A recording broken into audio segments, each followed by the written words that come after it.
Okay, so we are here at West Coast. What? West Coast what? Yeah.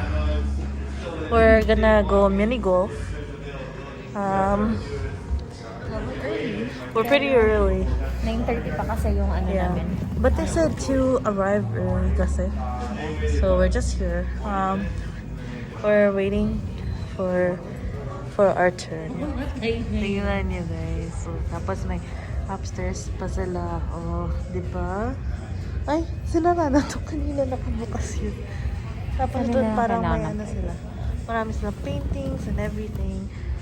Dito na kami sa loob. Medyo madilim na, pero yeah. At ayan. So, we need to voice over. Sorry sa mga hindi gustong mag-voice over kami, Dad. Kasi nga, ma-loud masyado yung music sa loob. Tapos, tinry naming tapalan, pero Wow! hindi talaga Hindi talaga ma-cover. Kaya, i-voice over na lang. Naririnig pa rin talaga yung music sa loob. Loud siya, para siyang club. Yes. And, so first time ko maglaro ng Mini golf? Mini golf. Hindi ko alam na nag-exist siya sa Vancouver until sinabi ni Kim sa akin. And akala ko isang room lang siya. Pero ayan, may pa-surprise pala sila. May mga neon ano pala sila. True. Tapos yung mga courses niya, madadali lang. Pero I guess like depends kung gaano kayo kagaling mag-golf or mini golf. Yeah. Then matatagal din kayo. I think we spent an hour here sa doing all the 18 courses. 18 courses. Yep. But it's pretty good. And then they also like tally your scores outside at the cashier, and then if you win between the two of you, you get a full-size chocolate bar, and if you don't, you just get a lollipop. One, you have to shoot it right there. You see the hole? Right by the spider? Okay. Done. That was a good hour.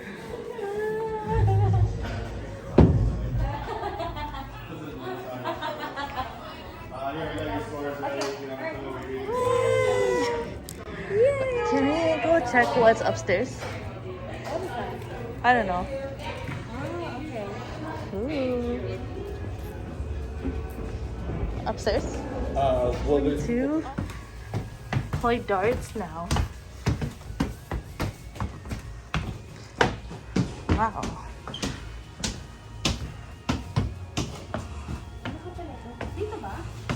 Dito daw sa I know. Wow. They also have a pool table. It's only $2. Can we ask how much is the Yeah, yeah.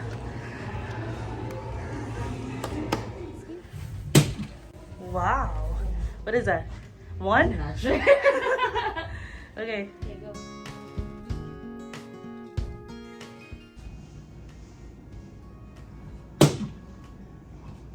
One.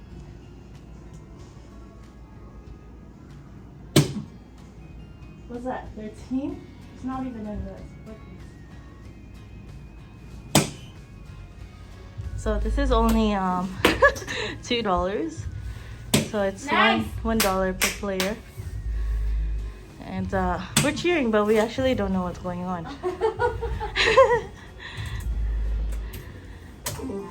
Okay, so now it's my turn. So those are the scores at the ass. Frick, why does it keep going on 6, 7? Almost there. Okay, that's our scores at the ass. Blue, Kim, and red. So, yeah. Okay, here.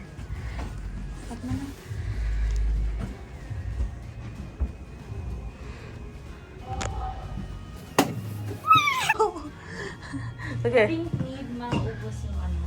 Yung... Ay, shit. Oh. Pagod pala na mag-darts. Ano? Pawis na kami. Pawis na pawis. Pawis My na. third bullseye. Ang yabang niya, guys. Dahil naka-bullseye siya, 3 beses na. Ang yabang na niya. Malapit na siya mag-tournament. World Cup. Final round na. Nananalo ngayon si Kat. 100 yung score niya, guys. Oh my God. She's so good. Oh my God. Efren Bata Reyes is shaking right now. Guys,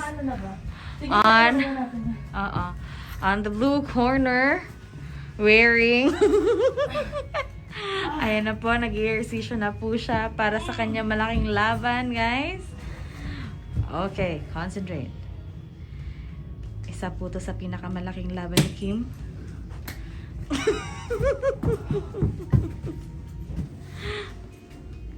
Okay, ayan na po. Ito po, mga mahigit 1 taon po niyang inersisyo to.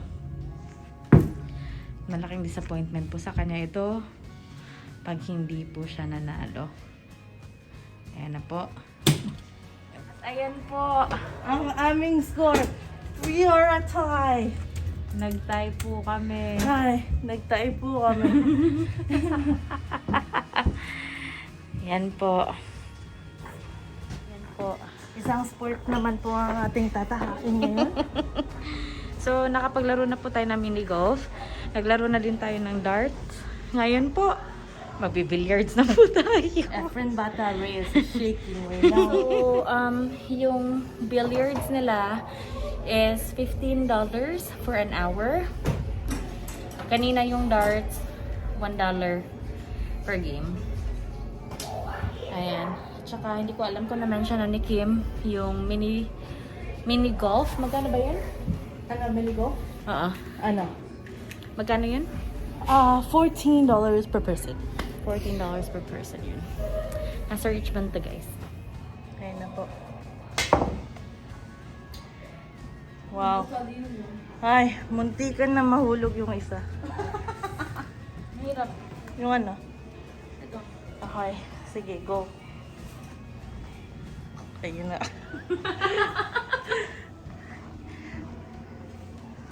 Hirap, guys. I changed my mind.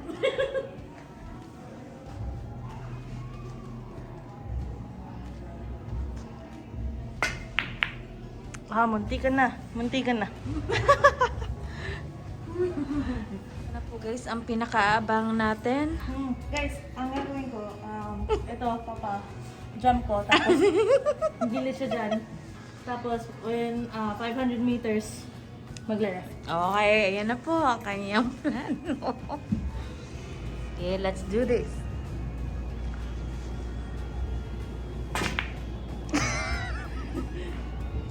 Muntikan na. Mantika na pa, malapitan na yun. Sayang, na-miss ko lang kasi yung turn. Tapos, shit. Ay, nako po. So, it's been 30 minutes probably. And Kat just lost. I won. And we're gonna do like one more game and then we're done. Because it's $15 an hour.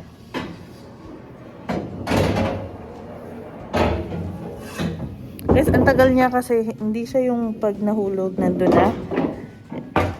Nagta-travel pa siya. Kailangan ko siyang anuhin. Nagta-travel siya across Canada tapos doon. Ayan na.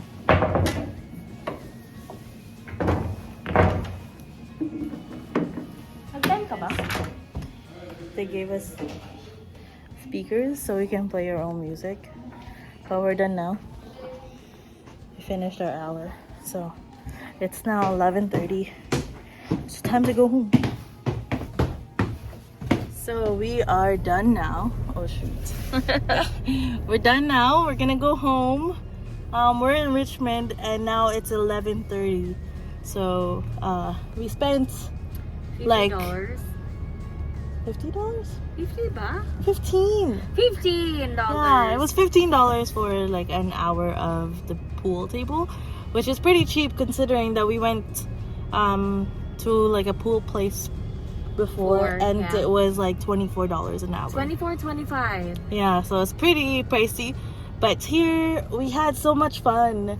Siguro paunahan lang sa billiards, Spot, yeah. sa spot. Kasi 'Cause there was isa only lang, one, yeah. oo. Kaya Yeah. siguro ganun. They have so they have the mini putt, mini golf, and then they also have darts, and then they also have the billiard table, and they have like a little area there like for kids, but we Yeah. didn't go in there. But pretty good overall, I think. Yeah. At saka hindi masasayang yung ano nyo guys, kasi yung admission, pwede kang magliwaliw or maglakad-lakad sa buong ano tawag nito? Sa buong area. Yeah. And then kung may maghiligan kayong laruin, you can pwede nyo namang gawin yun. At saka may nakita ka 'di ba ng mga board games? Oh yeah, they also had that. So pretty cool because they also have like private events, he said. And then so we paid $14.50 for the admission for per person, and then we paid $15 for the billiard table that was for the both of us already. And then when we played darts, we only paid $2 for each. And that was like, I mean, $2 for both of us. oh yeah, and that was pretty long. Like there were 16 rounds, 15 rounds, and like by the time we were at 15, we were like, oh my god, it's so long. Yeah, But it's a pretty good experience. So overall, like if you're spending for yourself, it's probably like around $21 in total. Meron din palang I think mas mababa yung bayad ng kids kasi yung $14 na admission for adults yun. That's true. Yeah. So like around like $21 per person, and we were there at like 9:30 and now it's 11:30, so like 3 hours of fun for $20. Pretty good. Like that's the best price we've ever had so far in Vancouver. So far, yeah. Lalo na sa pagdating sa mga games. And Richmond pa guys, kaya and surprise kami. it was so nice because they were like letting us know that we didn't have to like rush because we were the last customers. And then he said that they're still gonna play darts, and then they even gave us the speakers. I told Tanina sa camera like we played our own music, which is pretty cool. So it's a good time. That was West Coast Mini Putt. Yep. In Richmond. And so we recommend you kung pupunta kayo dito kung mahilig kayo sa mga ganyan, you can visit them. Oh, it was also like by reservation. So we called today because usually you book online, but then it was the day of, so you have to call. But they were really accommodating, and we got in at 9:30, and we were actually playing by 9:30, so they were right on time. Anyways, we'll end the video here. That's it for today. I hope you guys enjoyed, and thanks for watching. Bye. Bye, Carmela.